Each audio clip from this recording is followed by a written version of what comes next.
Shadows in the Smoke is intended for mature audiences and may contain material that some people find disturbing. Please see the episode description for content warnings and listen with care.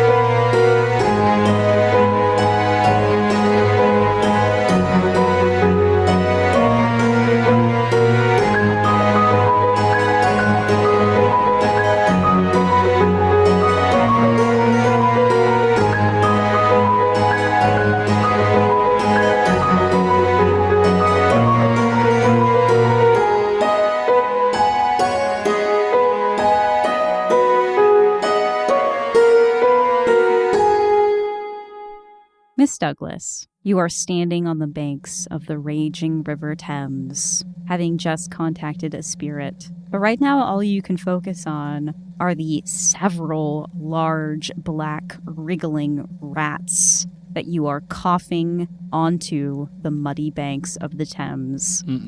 Please take the condition nest. Oh! No! Hey, Kim, fuck you. That's gross. I don't want to be a nest. Oh my god, I hate this so much. This is part of a series of unique reactions I can take for as long as the Coven is active in London. This is called Hexcraft, and they can strike whenever I choose, regardless of the threat that you're investigating. Proceed with caution. That feels kind of bonkers. I don't like this at all. This feels pointed. I assure you, hunters, it can get much worse than a couple of rats. Oh, God. Mr. Lloyd, you see all of this. He grabs Maisie bodily, and even though Rabbit is probably about the same size as her physically, there's some sort of strength in him that was not there before as he pulls her to the shore and starts rushing her back to Hargrave House as fast as possible. Am I still throwing up rats? How long am I doing that for? I'd say you throw up about a half a dozen rats, and then you can stop. Does that happen every time? No, that was not you. That was not the magic. That was a very bad man doing a very bad thing. I need to get you back to Hargrave House. This is bad. Okay. It was honestly quite fascinating before that, and then there were rats. Yes, no, the rats are not part of this. That's good. It's good to know. Good to know. Can we go home? Yes. At the very least, I need to have a conversation with our compatriots. Have you spoken to a ghost before? No, like I said, not... So that was also your first time seeing a ghost and you were just fine about it! I've seen weirder things. Honestly, that's fair. I do expect that from you. Bursting through the front door of Hargrave House, Rabbit passes Maisie off to Maricat. She seems fine now, but she might still have some lingering effects. I've got to do something really quickly. And he runs over to where the newspapers from this morning are, pulls out his dagger, slices his hand open. A drop of blood falls on the paper, which has a small side note in the gossip column about one of the recent seances that has been held. There's a small paragraph within this lengthy gossip column that reads as follows. Mr. Baines at 6 Basketball Place was most delighted to entertain a group of mysterious occultist gentlemen going by the Royal Society for Esoteric Research. Rumor has it that what began as a simple, ordinary seance descended into delicious debauchery. Right, hiding behind names again. Okay. Maricat, see to it that Miss Douglas is taken care of. I'm going to leave a note here for either Ina or Hutchinson if they get back before I do. This is not good. I have very important things to do. And Rabbit scrawls a very hasty note and runs out the door. Mr. Hutchinson and Miss Thanero, you were not at home when Mr. Lloyd and Miss Douglas arrived. Where are the two of you, either separately or together? Rebecca Solomon Synagogue.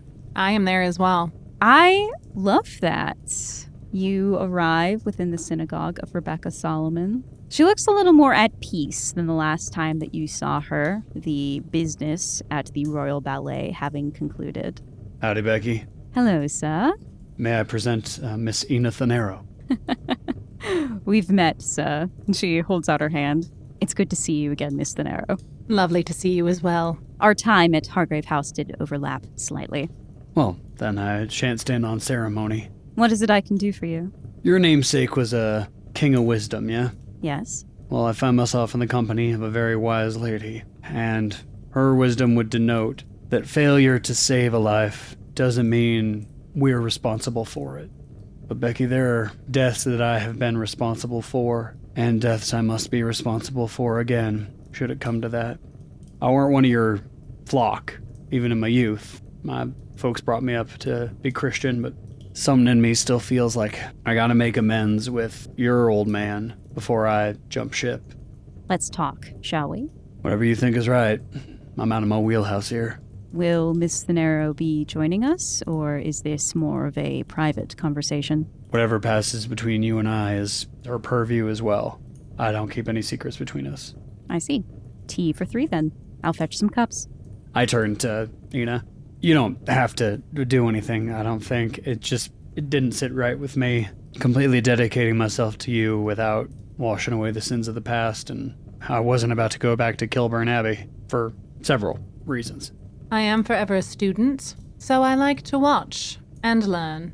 I don't think this will be quite the similar tete-a-tete that we had with your family, but Rebecca's something of a sister to me. Well, it doesn't have to be anything like that for me to garner useful information. Well, as long as I've got your blessing. Do what you need to do. Rebecca returns with a teapot and 3 cups and bids you to sit on her pair of nice chairs. For herself, she pulls up just a stool and sits. Tell me what's on your mind. After my wife passed away, I traipsed all up and down every manner of river looking for, well, to be quite honest, looking for a way to bring her back. And when it became clear to me that that was not an option, I became listless, aimless, and I just started falling in with whoever would hire me. I was a hired gun for parties heading out west. I never made it all the way to California. Spent one demonic winter in the Sierras, and that was enough to turn me around. But I left bodies everywhere I went. Or until I came back to Kansas, that John Brown put a broadsword in my hand and gave me something to fight for. But unfortunately, abolitionism didn't pay the bills.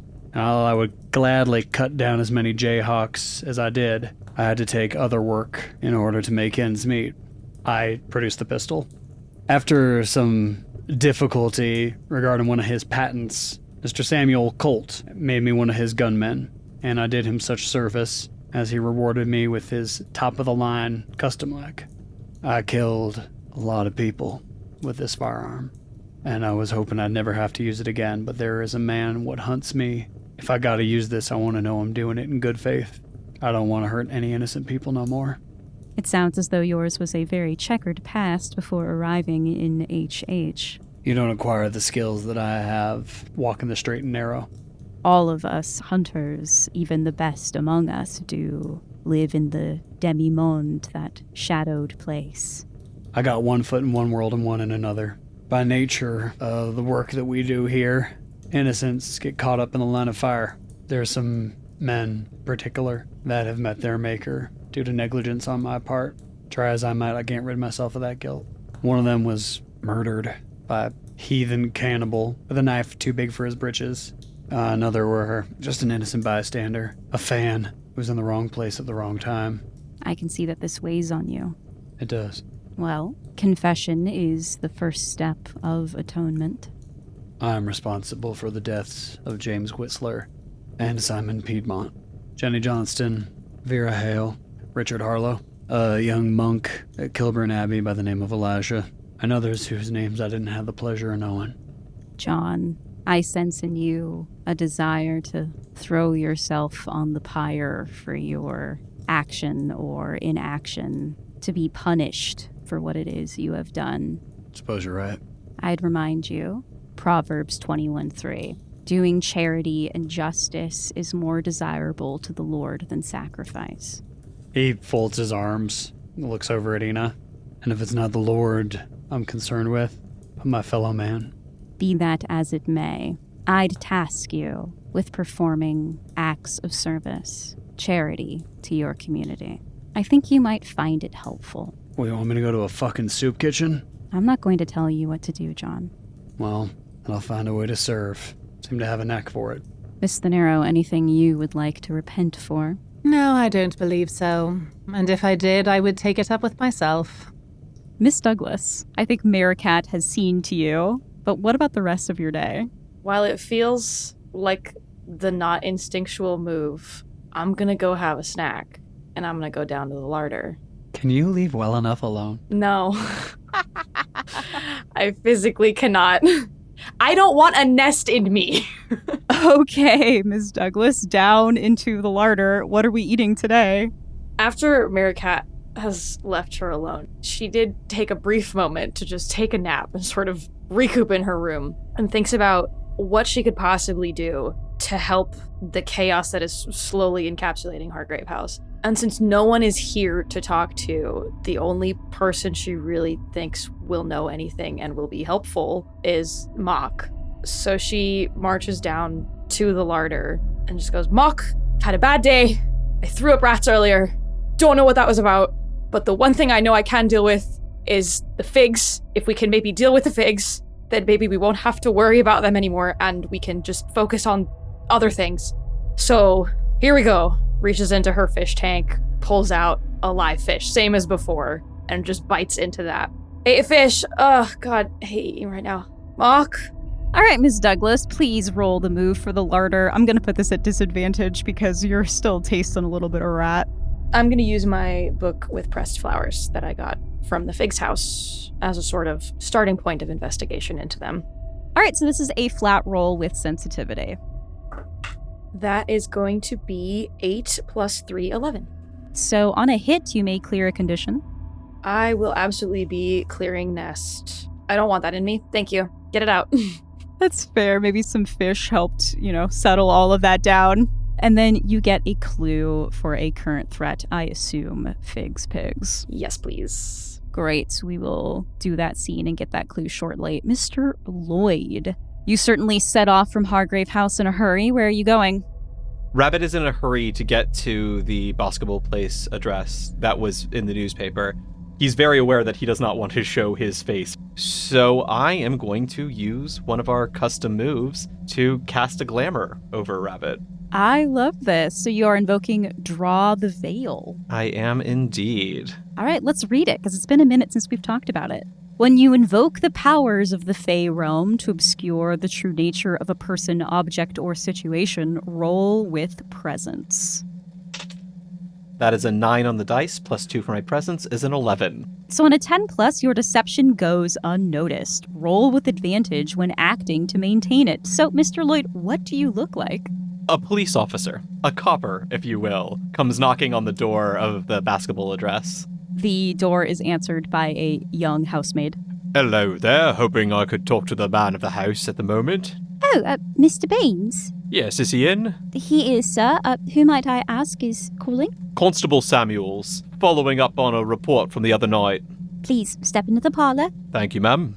Mr. Lloyd, or the disguised Mr. Lloyd, you enter into number 6, Basketball Place. This whole house is done in quite rich jewel tones. There's a veritable jungle's worth of plants in this parlor, and nay, in the entire house. As Mr. Baines descends the staircase, I have a paint the scene for you all. Mr. Baines' taste in decor is decidedly homoerotic. How do you know this? On a table in his sitting room, we see a beautiful bronzed statue that, with a passing glance, might just look like two figures dancing. But if you were to look closer, you would see that there are two men in a position from the Kama Sutra. The wallpaper at first glance appears to be abstract patterns and paisleys, but upon closer inspection is men entwined with one another in various positions. There are a lot of classical Greek-inspired pieces of sculpture and painting around here. However, in true classical pieces of art, the genitals would be de-emphasized. Quite the opposite is true in his. The wooden supports of the banister that crawls up the staircase is just phalluses. Mr. Lloyd, Reginald Baines descends this very intriguing staircase. This is an older man. He walks with a cane, but he is very fastidiously dressed. hello, Constable Samuels, is it? Yes, sir. Sorry to bother you at this time of day, but we've had a report about a series of break-ins, and there seems to be some alignment with houses where the Royal Society for Esoteric Research has staged their seances and whatnot. I was just hoping to get a quick description of the goings-on at your house the other evening. Oh, well, I assure you, no crime was committed here. Well, like I said, so far there seems to be a loose connection, and we're just following up on a lead. I see, and this will be going in a official report, will it? He looks a little cagey. Oh, no, not at the moment. We're not interested in anything that you or your guests might have done, but if these gentlemen are indeed, as they seem to be, some sort of group of charlatans, we are looking into them, yes. I see. Forgive an old man for asking. It's just that, we had quite the fete with the Royal Society, and many inhibitions were loosed, and I would hate for the wrong sort of ears to hear about that sort of business. No, of course, Governor, I completely understand. You can trust the discretion of Scotland Yard on this case. Mr. Lloyd, go ahead and make the information move with presence with advantage, because you are relying upon your very excellent Fey glamour. All I'm saying is thank God for that advantage, because I rolled a 4 and 2 1s, which is a 5 on the dice or a 7 in total. Let's check back in on Mr. Hutchinson and Miss Thanero. Mr. Hutchinson, you have been issued a task. Ain't it just like you religious types to leave something open to interpretation?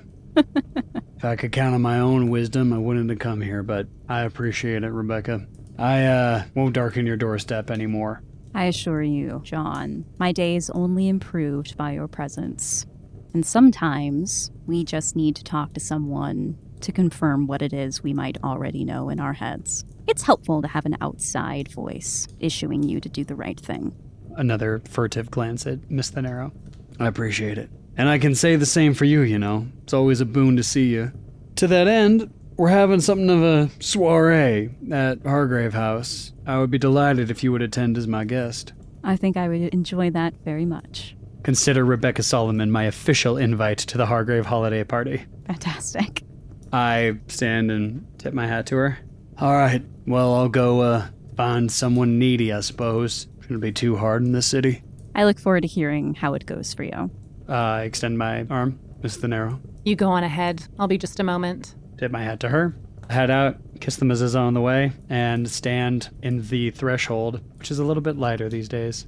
Miss Thanero. Ina reaches into her bag and pulls out several banknotes and walks up to Rebecca and gently places them in her hand. He still needs to do his own work, but a donation to your cause in his name from me to you. Thank you, Miss Thanero. Before I go, could I borrow a pen and some paper? Why, yes, of course. She fetches it for you. Ina quickly writes something on this note, folds it up, and hands Rebecca back the pen. I look forward to seeing you at our little holiday fete. Don't forget to dress festive. She gestures to her slate gray suit. Is this not festive enough? Should I maybe a vest of a different color? Perhaps a charcoal instead of a light gray? Wear whatever makes you feel your happiest. I do so love gray, though. It is quite classic. Well, if you approve, that's all the confirmation I need. I do indeed. And she also tips her hat to Rebecca and crosses over and links arms with Augustus. You don't happen to know where a fella might find some people in need of assistance? It's London. Everyone's in need of assistance. All right, so it looks as though Mr. Hutchinson is going to do some acts of charity. Miss Thanero, are you accompanying him, or are you pursuing your own purposes? I think I will accompany Augustus, but I'm going to hang back and let him do his work so that I can do what I need to do. I realize I know where people are probably in dire need of assistance. Let's head to Bedlam. Miss Douglas, your second time calling upon the pagan swine god who partially lives in your larder. The rough stone walls of the larder shake and crack and burst open as an enormous boar head rams through the side of the larder and appears before you. Hello? Mock? What happened to the big meat pile that you came out of last time? I manifest how I choose, child. Delightful. This was a bit aggressive, but alright. Hello? You called, Piglet. I did. I just want help with someone who I believe worships you. His name is Obert Fig. I have his mother's journal, and I was wondering if there's any information you could provide that might help us capture him. Tell me, child, why is it would I help you take down one of my worshippers? The young Fig has done much to serve me, has sacrificed much to serve me, more than you have sacrificed. It's true that he has given much to you, but it seems to me that the greatest gift to you would be his life, would it not? I do enjoy a strong sacrifice. Yes, little piglet. The blood of Obert Fig would sate me just as much as seeing him alive. Well, if you help me, I promise to do all I can to bring him to you. Mock smiles this horrible, toothy, porcine smile. Answer the door, little piglet. And then you hear a loud knock at the door of Hargrave House. Maisie turns with the knock and turns back to address Mock again, and he's just gone. Yeah. The knock comes again, louder this time. Okay, I'm going. Thank you, Mock. Bye. She goes to open the door. Standing on the front porch of Hargrave House are 4 hooded figures. Oh god, no. Good afternoon. Can I help you? These individuals say nothing, but you do notice the clasp at their throats is in the shape of a gilded pig. I don't want to invite them in. One steps forward. A gift for our young worshipper. Maisie just holds out her hands. Placed in your hand is a small box. Opening it, you find a series of torn opera tickets. Happy hunting, little piglet. Thank you. Please do not come back here. Close the door. That is a clue for Fig's Pigs. So that brings you up to 6 Fig's Pigs clues. I would like to answer, what did La Hortensia Fig lose that she is trying to recapture or remember? Whoa, bold. Let's go. Nice. All right. So you may choose to answer a question whenever you would like. I only prompt for it in the dusk, and honestly, I enjoy it in the dusk because it is inherently an out-of-character activity, and the dusk is an out-of-character session. But rules as written, nothing stops you from answering a question during the day, especially when the figs are on the table, and we have so many individual dangers that we must contend with. So let's get into it, hunters. The clues we have gathered for Fig's Pigs are a small book of pressed flowers. Written on the inside cover is the phrase, "For my little sweet one." A carefully folded bundle of long blonde hair. A collection of torn opera tickets. A collection of skeletal hands, each one smaller than the next. A report that a bunch of chickens were brutally killed, with human footprints leading to and from the scene. And a collection of severed left hands. So the question for La Hortensia Fig is, what did La Hortensia Fig lose that she is trying to recapture or remember? It is a complexity 2. So I believe that she is trying to remember the 3rd Fig child that was lost when they were trapped in that cave that died. Given the carefully bundled long blonde hair belonging to the said child, the small book of flowers for my little sweet one, the little sweet one being the 3rd child, and then the multiple skeletal hands decreasing in size, representing each of the figs that was trapped in the cave. Girl, that's devastating. I love it. That hurts me. I love the hell out of that. Miss Douglas, you'll be rolling this at a +1. Would anyone else like to throw dice on the table for this, or is this a Natalia special? I feel like I'm invested in this threat. I'll be the other one. All right. Oh, no. 3. 1. It's 5. God Ooh. damn it. Okay, so that answer is Incorrect. It was a good one, though, Nat. It was a really good answer. Mr. Lloyd, Reginald Baines bids you to sit, and a neatly dressed servant brings out some tea and some small sandwiches. Well, the Royal Society for Esoteric Research, yes, that was one of my more memorable affairs, I think. We do tend to get a little naughty at these get-togethers, if you know what I mean. None of my business, I'm sure. Oh, yes, indeed. Everyone was very surprised when the masks and hooded robes were presented, and then positively game upon learning we were to wear nothing else. But before we got down to business, the chaps at the Royal Society were most agreeable company. They spent a lot of time in my library. Have you noticed anything missing from your library? Oh no, they were very intent to put everything back where it came from, but they had pulled out all of my books about old railway stations, if you'd believe it. Interesting, yes. I'll make a note of that. Oh yes, please do. Let's see. None of your guests complained about anything missing? Nothing of that sort?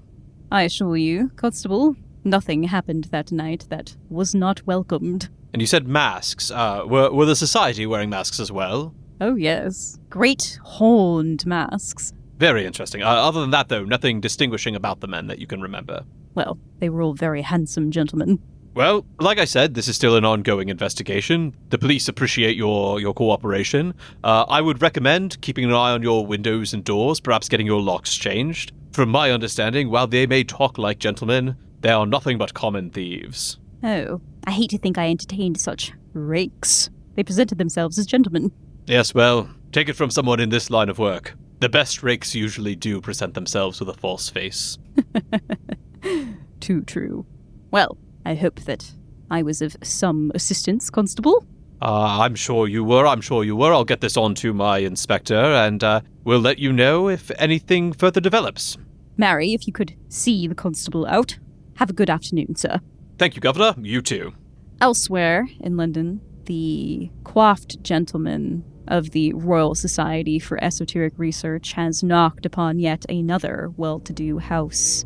As they form a circle and don their masks, these men begin chanting, and Mr. Lloyd, as you leave number 6 Basketball Place, you feel your body racked with pain and something knitting itself, tattooing itself into your skin. You have been marked.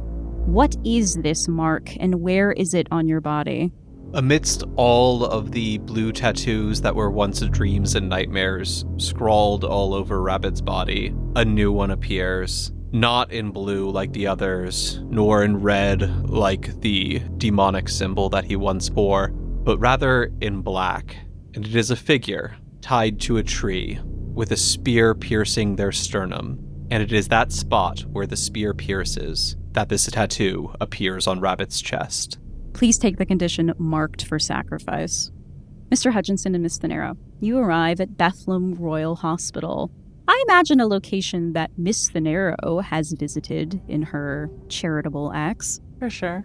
We see nurses and doctors dashing to and fro. Distantly, you hear wailing and chattering coming from deep within this building. Parts of it are surprisingly clean, other parts not so much. I have a paint the scene for you all. In your estimation, are the patients here treated well or treated poorly? Why do you think this? To me, the patients are all treated poorly, and this is evidenced by the constellation of track marks on their arms. They're kept frequently sedated.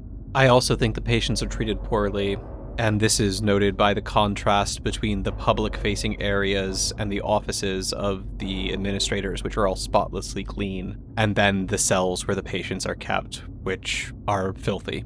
To piggyback on this idea of these dirty rooms, I think women in particular are treated even worse than the male patients we would see in this hospital.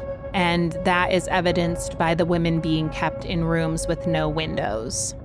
And despite all of the ways in which this place is failing its patients, there are still a few nurses who try their best to play with the children, bring fresh food, and try and brighten up the rooms of the patients by providing flowers or small trinkets that they can keep. Mr. Hutchinson, I would just like you to tell me what it is you are doing here. Although not vulnerably, I think I'm comforting the dying. I'm just spending time with people who have been deemed beyond care, beyond the capabilities of the physicians here, who are slipping away, listening to whatever it is they want to tell me. I think several hours pass as you do this work. How do you feel by the end of it? Part of something. Feel like I am surrounded by my fellow human beings, all of whom have their own stories and are all too happy to share them when they have a willing audience. And all of the horrors and the terrible things that have happened to them, which tend to be the first story shared, none of them are my responsibility. They're just what happens. Sometimes people just break. Mr. Hutchinson, you may unmark the darkened threshold due to this act of atonement issued to you by Rabbi Rebecca Solomon. Miss Thanero, while Mr. Hutchinson is doing this for several long hours, what are you doing? Ina stood and watched this for a time, being very familiar and comfortable with this activity and wanting to see what his approach to this would be. So she watched for the first few hours and then at some point quietly excused herself and slipped outside to get some fresh air and to enjoy the smell of the rain in the air. She's standing under an umbrella outside. There's not a lot of people around, and she slips out a single gloved hand from under the umbrella, holding this piece of paper with this note that she wrote in Rebecca Solomon's office. And we see a large brown barn owl comes and clutches this piece of paper in its claws from her hand and flies off to its destination in Limehouse. She hears a gentle gust of wind and turns around to find Detective Inspector Pettigrew standing in the doorway. Who seems very happy to be enjoying all this cloudy weather, might I add. Well, don't you look happy as a pig in shit. The weather is most agreeable, mistress, for ones of my kind. Yes, I would expect you enjoy being out in the daylight hours rather than your nocturnal exploits. It doesn't kill us, as the myths go, but it is rather unpleasant. Well, there are worse things that can kill you. I know, mistress. How might I be of assistance? I will keep this brief. One of mine is being pursued. There is a gentleman stalking these streets named Winslow Taggart. I would like you to be his shadow and bring me back anything useful to help in removing him from this country. From her pocket, she pulls out this ring of Solomon and hands it to him. You will be discreet. You are not to be detected, but you need to work at the utmost haste. So anything else you might be doing, put it aside and focus solely on this. It will be done, mistress. I shall have word with you shortly. I will await your word. Now get out of my sight. I'm already tired of looking at you. There is another gust of wind, and Detective Inspector Pettigrew is gone. Miss Douglas, after receiving a most unusual gift from the Cult of the Pig, where are you? Maisie's taken this box back to her room. She doesn't really know what to do with it yet, and no one is home. So she climbs out her window and sits in the rain on the roof, just watches the river run by. Maisie, crouched on the top of the roof, is a small figure, a young man, barely out of his teens. Hello? He jerks his head at you and then starts scrabbling on all fours towards you, knocking you back into your room from the window. Oh, God, no. And standing in your room is a very tall woman, easily 6.5 feet. She is wearing a neat apron. She smells distinctly of blood and sugar, and she is missing an arm. Hello, pet. You know, the most difficult part of preparing the meat is the rib cage. Even if I had 2 hands, cracking open the ribs would be a devil. I usually have to ask over to Patrick for help, but that's what's lovely about running a family business, innit? Everyone pitches in. Now, pet, why don't you go ahead and crawl into the sack so I don't have to call my boys for help? Absolutely not. Well, it doesn't have to be her, Mother. This one will do. You hear the slice of a blade as Obert Fig pulls young Meerkat Ovelia into the room and holds a knife to her throat. Obert, I presume. Hello, pig. Put the knife down. La Hortensia raises her hand. Now. No need for violence. Come on, Miss Douglas. Into the sack. I'd hate to spill all this blood on your pretty floor. I take the copy of the Fairy Tales of Hans Christian Andersen and throw it like I'm trying to hit Obert in the head with it, but I'm just trying to throw it out the door into the hallway. And having missed, admit defeat, I suppose, and get in the sack. This bag is tightened around you, and then you feel a very hard, blunt pain as Obert Fig kicks the sack, rendering you unconscious. And for that measure, also knocks out Meerkat Ovelia. We'll see you in the night phase, Natalia. Someone help. Please, God, someone help. Dismissed. Miss Thanero arriving into Hargrave House conveniently a few hours after the Figs have left. There is a note on the receiving tray for you in Mr. Lloyd's handwriting. Ina picks up the note, recognizes Rabbit's handwriting, and opens it. Before reading it, she notices that there is a ripped piece of the morning newspaper stuck inside of it and pulls that out as well. Dangerous men in London, wield stolen magic, led by Somerset, don't trust the authorities, they are hunting me. Ina immediately looks around the room and is assessing the space for threats and is also looking for Maisie because they were last together, but doesn't see anybody. Mr. Hutchinson, as you are finishing up your work at Beth Memorial Hospital and leaving, a particular voice catches your ear, an unusual one. It's been some time since you've heard another American. Well, I would say that this is the perfect place for you, Mr. Hutchinson. Surely only a madman would stay here instead of tending to their daughter or their dying mother. You would know something about madmen. Heard tell you cinder dicks are the reason Antietam was as bloody as it was. Only a madman would withhold information that could have saved his countrymen's skin. Now, Mr. Hutchinson, my past is none of your concern. Nor is mine yours. I disagree, sir. I am being paid handsomely by your family to bring you back. Well, at least there's something handsome about you. I was beginning to wonder. Indeed, yes, this man is squat and stout with a mean, square-jawed face, wearing a charcoal three-piece suit and a red bow tie. He smiles a mean little smile at you and opens his coat slightly to show an 1848 baby dragoon revolver. I brush aside my coat to reveal my 1851 Samuel Colt revolver.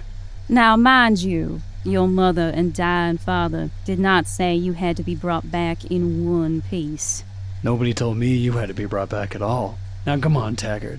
Ain't playing fetch below your pay grade? I know that there's something else that you're angling at here. I'm gonna figure it out.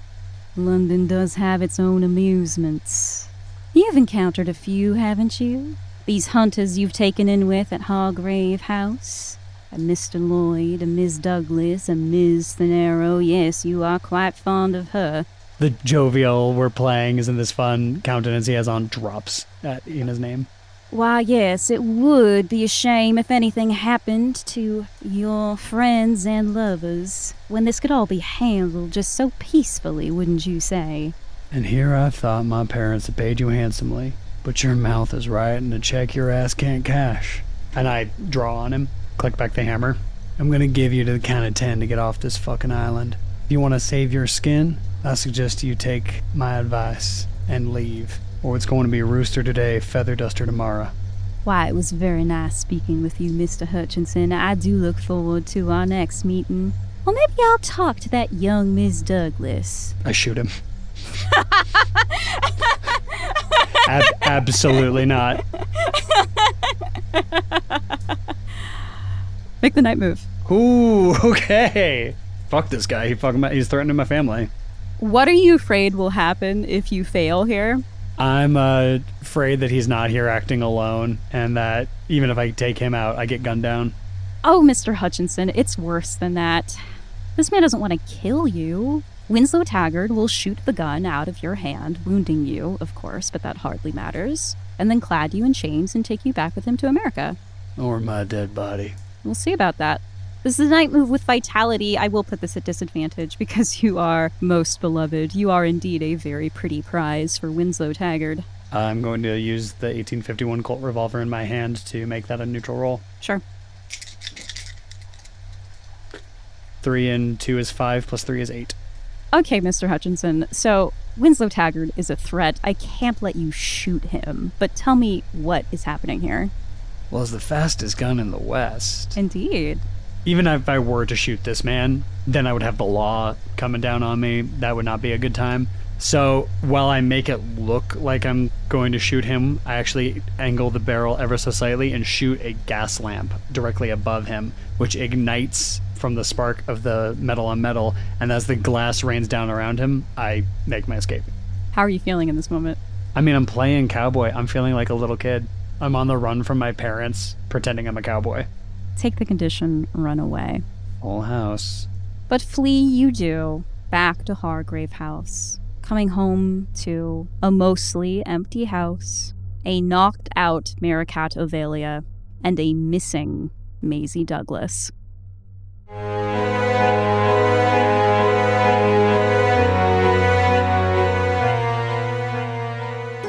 Shadows in the Smoke is a Kitten Marlowe production.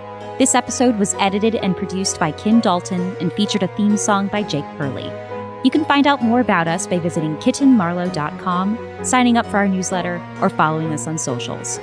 For Discord access, an exclusive behind-the-scenes show, and more, visit patreon.com/kittenmarlowe and join Eliza Brownstein and all of our incredible Kitten Marlowe patrons in supporting artist-driven storytelling. Thanks for listening.